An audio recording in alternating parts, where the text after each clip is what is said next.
Hello everyone, good morning. आज एक नया टॉपिक के बारे में हम बात करेंगे। इस वीडियो में आज देखने वाले हैं हमारा जो पीछे लगा हुआ है ये बायोमेट्रिक मशीन, ये फेस रिकॉग्निशन सिस्टम। इसमें कार्ड बेस है, फेस है, थंब है, इसमें भी है। ये एक अलग मॉडल है, ठीक है। तो इसमें हम आज देखने वाले हैं कैसे एक एम्प्लॉय को रजिस्ट्रेशन करते हैं, उसको जो फेस टेम्पलेट है उसको कैसे मॉडिफाई कर सकते हैं और कैसे डिलीट कर सकते हैं उस टेम्पलेट को, और डिवाइस के साथ हमारे सर्वर के साथ जो कम्युनिकेशन होता है वो कैसे करते हैं, वो आज हम देखने वाले हैं, ठीक है। तो चलिए वीडियो शुरू करते हैं।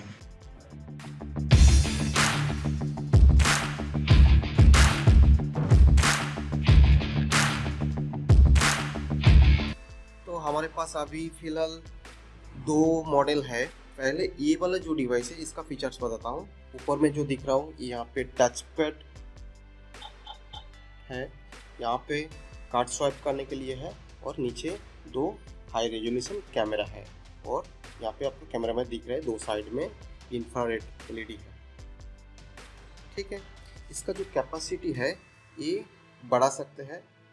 अभी फिलहाल हम यहाँ पे यूज़ कर रहे हैं 200 कैपेसिटी, ठीक है। और ये वाला जो है इसका मॉडल नंबर है M2000। यहाँ पे भी सेम है, टच पैड लगा दिया है, और यहाँ पे फिंगर है, और यहाँ पे कार्ड भी है और फेस है, ठीक है। आप खुद से भी चेक कर सकते हैं डिवाइस का जो कॉन्फ़िगरेशन है वो कहाँ पे दिखेगा। इसके लिए मेनू में जाना पड़ेगा और सिस्टम इन्फो पे जाना पड़ेगा। यहाँ पे कैपेसिटी इन्फो दिख रहा है, यहाँ पे ओके करना है। यहाँ पे ये जो डिवाइस है इसका कैपेसिटी है 15,000 15K, यहाँ पे दिख रहा है 15,000। अभी तक ये 5,559 रजिस्ट्रेशन हुआ है, ठीक है। और ये डिवाइस का भी देख लेते हैं। इसको मेन्यू में जाना है, सिस्टम इन्फो, कैपेसिटी, यहाँ पे सॉरी ये 4K था, 4,000 दिखा देते हैं, हाँ 4K। तो ये जो डिवाइस आते हैं ये ऐसे पैनल के साथ आता है, ठीक है। अगर आप विदाउट पैनल भी लगा सकते हो, जैसे ये लगा हुआ है, ठीक है। अब देखते हैं इसमें रजिस्ट्रेशन कैसे करते हैं। फर्स्ट मेनू में जाना है, यूज़र मैनेजमेंट में जाना है, और एनरोल करना है। यहाँ पे इनपुट आईडी जो आपका कंपनी का या स्कूल का या आपका एनजीओ का जो भी एम्प्लॉय के अगेंस्ट में कुछ सीरियल नंबर या आईडी यूज़ करते हैं या एम्प्लॉय कोड यूज़ करते हो यहाँ पे देना है। मान लीजिए मैं एक डेमो के लिए दिखा देता हूँ। 1 2 3 4 5 6 7 8 9, ओके। यहाँ पे नाम आप मैनुअली यहाँ पे कीबोर्ड से भी कर सकते हैं, लेकिन ये बेहतर होगा आप सर्वर से ही करें। इसके लिए एक एप्लीकेशन आता है स्मार्ट फेस करके, वहाँ पे आप पूरा डिवाइस जितना भी डिवाइस है उसको मैनेज कर सकते हैं वो एप्लीकेशन के थ्रू, ठीक है। तो यहाँ पे आप मैनुअली कुछ भी जस्ट सैंपल के AD लगाए हुए, उसके बाद ओके। यहाँ पे कितना तरह का आप रजिस्ट्रेशन कर सकते हैं वो यहाँ पे फेस एंड फिंगरप्रिंट, उसके बाद फेस और फिंगरप्रिंट, यहाँ पे ओनली फिंगरप्रिंट, और कार्ड और face, only card and photo, ID and pin, इतना ऑप्शन है। तो हम यहाँ पे ओनली फेस करते हैं, तो फेस में जाएंगे। ऐसे मुझे फोकस आ रहा है, वहाँ पे इंस्ट्रक्शन आ रहा है जैसा ऐसे ही रखना है। थोड़ा क्लोजर बनाओ, partner, turn around, left right. उसके बाद ये पूछ रहा है user privilege, access and attendance, only attendance. अब अगर आपका एक्सेस कंट्रोल लगा हुआ है तो आप एक्सेस एंड अटेंडेंस में ओके कीजिए। उसके बाद एक स्नैप लेगा जो पंच करने टाइम दिखेगा, तो ओके करना। तो मेरा आ गया है, यहाँ पे दिख रहा है मेरा ID, नेम, एक्सेस एंड। अब जब यहाँ पे बैक आ जाएंगे जब स्कैन करेंगे तो यहाँ पे मेरा पंच हो गया है, फेस मेरा डिटेक्ट कर रहा है। ठीक है, तो रजिस्ट्रेशन हो गया। अब इसको मॉडिफाई कैसे करेंगे, और मान लीजिए इसका पंच नहीं हो रहा है या बहुत पहले रजिस्ट्रेशन हुआ था अब नहीं डिटेक्ट नहीं हो रहा है, तो उसके लिए क्या करना है, मॉडिफाई करना पड़ता है वो टेम्पलेट को। कैसे करेंगे, उसके लिए मेनू में जाएंगे, यूज़र मैनेजमेंट में जाएंगे और मॉडिफाई करेंगे। यहाँ पे फिर से वो एम्प्लॉय कोड डालना पड़ेगा, 2 3 4 5 6। ये मेरा टेस्टिंग के लिए मैं इतना दिया, 6 7 8 9। यहाँ पे मेरा नाम आ गया है।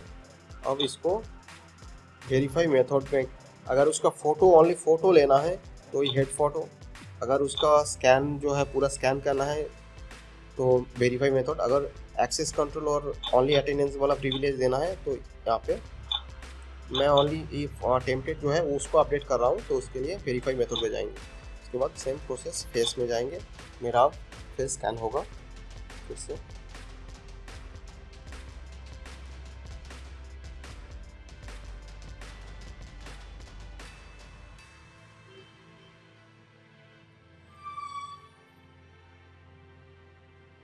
चेकिंग टेम्पलेट, यहाँ पे ऑटोमेटिक चेकिंग होता है। अगर किसी का पहले से रजिस्ट्रेशन है दूसरा नंबर पे तो वो यहाँ पे दिखा देगा। ये ऑलरेडी डुप्लीकेट चेकिंग होता है, डुप्लीकेट आईडी इस नंबर से इनको रजिस्ट्रेशन किया गया था पहले यहाँ पे, तो डुप्लीकेट चेकिंग ऑप्शन भी अवेलेबल है। ठीक है, अब जो है अगर मैं चाहता हूँ यहाँ पे जो डेटा है वो मान लीजिए बहुत सारा डेटा जम गया है, उसको डिलीट करना है विदाउट डेटा लॉस। अगर आपको सर्वर के साथ कम्युनिकेशन हो जाता है तो डेली ऑटोमेटिक इस सर्वर में डेटा पुश हो जाता है। ठीक है, फिर भी कुछ रिकॉर्ड जो है वो डिवाइस में स्टोर होता है, उसको परमानेंटली डिलीट करने के लिए यहाँ पे आप रिकॉर्ड को डिलीट कर सकते हैं। डिलीट बाई 6 मंथ, 6 महीने का जो डेटा है उसको डिलीट कर सकते हैं। डिलीट बाई डेट, आपका पसंदीदा डेट का डेटा भी डिलीट कर सकते हैं। डिलीट ऑल रिकॉर्ड भी कर सकते हैं। ठीक है, फिलहाल मैं डिलीट नहीं कर रहा हूँ। यहाँ पे सिक्योरिटी फ़ोटो यहाँ पे फ़िलहाल ऑफ है, जो सिक्योरिटी फ़ोटो है उसको भी आप डिलीट कर सकते हैं, कोई दिक्कत नहीं। उसके बाद यूएसबी मैनेजमेंट, यहाँ पे आप जो फेस टेम्पलेट है, फार्मर है, वो पेन ड्राइव या यूएसबी ड्राइव या आप हार्ड ड्राइव से यहाँ पे इंपोर्ट एक्सपोर्ट करा सकते हैं। ये ऑप्शन भी अवेलेबल है इस डिवाइस में। उसके बाद सिस्टम सेटिंग, यहाँ पे सारा जो कॉन्फ़िगरेशन लेवल होता है वो सिस्टम का वो यहाँ पे ही मैनेज होता है। पहले जो क्या है बेसिक में देख लेते हैं। बेसिक में हम क्या क्या कर सकते हैं, लैंग्वेज चेंज कर सकते हैं, डेट टाइम चेंज कर सकते हैं, वॉल्यूम जो अभी आवाज़ आ रहा है इसको वॉल्यूम कम ज़्यादा कर सकते हैं, और फ़ोटो आईडी ऑन कर सकते हैं।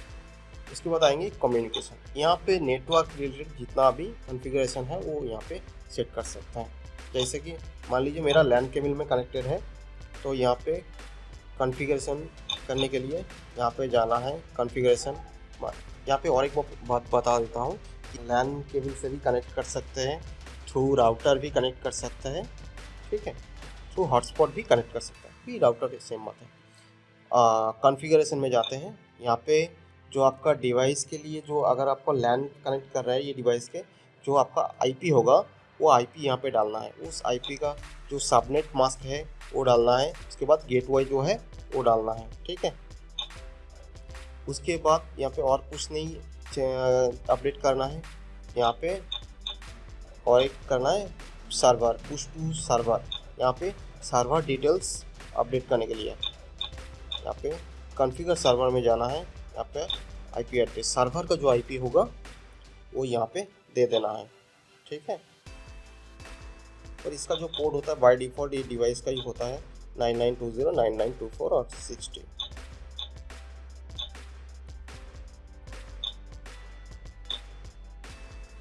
उसके बाद आएंगे अटेंडेंस में।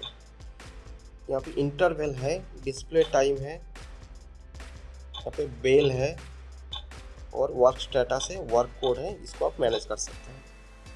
उसके बाद सिक्योरिटी में आएंगे, एक्सेस कंट्रोल में जाएंगे,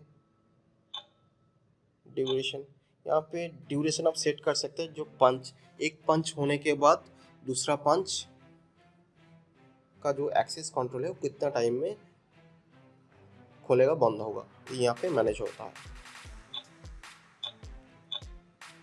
और अटेंडेंस में यहाँ पे और एक है जो वर्क स्टेटस है, यहाँ पे ऑन करना है, ऑटो स्विच करना है, स्विच टाइम। यहाँ पे ये ऑटो स्विच का फंक्शन ये है, मान लीजिए आपका डिवाइस ऐसा है, 2 गेट लगा हुआ है, तो एक से एम्प्लॉय इन करते हैं और एक डिवाइस में और जो एक गेट है वहाँ पे आउट करते हैं। उस केस में क्या करना पड़ता है, डिवाइस को मोड सेट करना पड़ता है, इन मोड और आउट मोड। उसका जो कॉन्फ़िगरेशन होता है जो आउट डिवाइस के लिए वो होगा 2359 इन और आउट 0001, और इन के लिए होगा 0001 और आउट में 2359। ठीक है, उसके बाद हम एडवांस में जाएंगे। यहाँ पे कुछ चेक कर सकते हैं। यहाँ पे डिफ़ॉल्ट सेटिंग कभी भी मत कीजिएगा। यहाँ पे एल्गोरिथम वर्जन चेक कर सकते हैं, लेटेस्ट वाला है 5.11। फेस डिटेक्शन यहाँ पे ऑन रखना है, डुप्लीकेट चेक ऑन रखना है। ठीक है, उसके बाद सिस्टम इन्फो, यहाँ पे आपका डिवाइस रिलेटेड जितना भी इंफॉर्मेशन है यहाँ पे दिख रहा है। फेस इतना है, फिंगरप्रिंट इतना है, आधार इतना है, रिकॉर्ड इतना स्टोर किया है, इस फोटो इतना स्टोर किया है, अनसेंट रिकॉर्ड, अनसेंट यूजर। ठीक है, उसके बाद प्रोडक्ट इन्फो, यहाँ पे फर्स्ट सीरियल नंबर, उसका फार्मर, एल्गोरिथम, कितना टाइम से ये चालू है वो दिख रहा है, डिवाइस का IP address, subnet mask, gateway, MAC address पूरा दिख रहा है। ठीक है, तो गाइस आज के लिए इतना ही, मिलते हैं नेक्स्ट वीडियो में दूसरा टॉपिक में। इस वीडियो आपको कैसा लगा ज़रूर कमेंट में ये बताना। ठीक है, अगर आपको कुछ जानकारी चाहिए तो आप कमेंट भी कर सकते हैं। ठीक है, बाय बाय।